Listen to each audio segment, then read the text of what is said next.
भारत पाकिस्तान की फिजाई हुदूद में राफेल तैयारे भेजकर रोक डालने की कोशिश करता है और पहलगाम वाक़े को बुनियाद बनाकर अयार दुश्मन पाकिस्तान को ललकारता है, तो उसी लम्हे पाक फिजाइया का जेट-NC आसमान को चीरता हुआ और PL-15 राफेल के पर काट डालता है और मिसाइल का वो एक बटन दुश्मन की 9 अरब की उम्मीदें रात बना डालता है। और फिर दुनिया ये मंजर भी देखती है कि कल तक जिस शहर की फजा बेसुकून थी, आज वही शहरी फिर से उसी जगह जमा होकर फिर से पाकिस्तान जिंदाबाद के नारे लगाते हैं और ये नवीद देते हुए दिखाई देते हैं कि खून दिल देकर निखारेंगे रुखे बरगे गुलाब, हमने गुलशन के तहफ्फुज़ की कसम खाई है।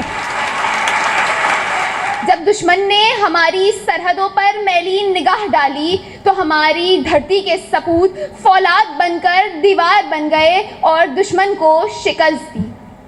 जंग का वो मंजर आज भी हमारी आंखों में ताज़ा है कि जहां तोपों की गरज सुनाई देती है, गोलियां बरस रही हैं, फिजा धुआं धुआं है कि इतने में सिपाही ने मट्टी से वजू किया और अजान देने के लिए खड़ा हुआ। ये वो वक्त था कि तोपों की गरज में अल्लाहू अकबर की सदा भी साफ सुनाई देती थी, तो दुश्मन के दिल लरस गए, क्योंकि हमारी कौम की ताकत सिर्फ तोप या टैंक नहीं बल्कि उनका ईमान है, और ये वही ईमान है जिसकी बिना पर हमारे फौजी सर पे कफन बांधे मैदान जंग में दिलेरी से लड़ते हैं।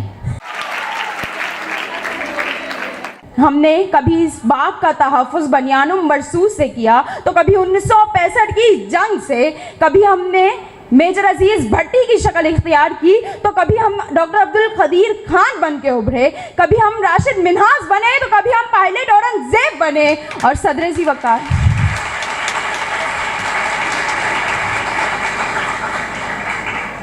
वक़ार कभी हमारे जवानों ने सरहदों पर मुबारज़त की ललकार दी। दुश्मन महज ये कहता रह गया,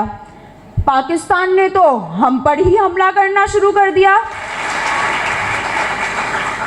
From the heights of Siachen to the borders of Gwadar, from the deserts of Sindh to the mountains of Swat, our soldiers stand firm, fearless, focused, ready to defend our dear homeland. When their sindoor met our bunyan marsoos, which ultimately led sindoor to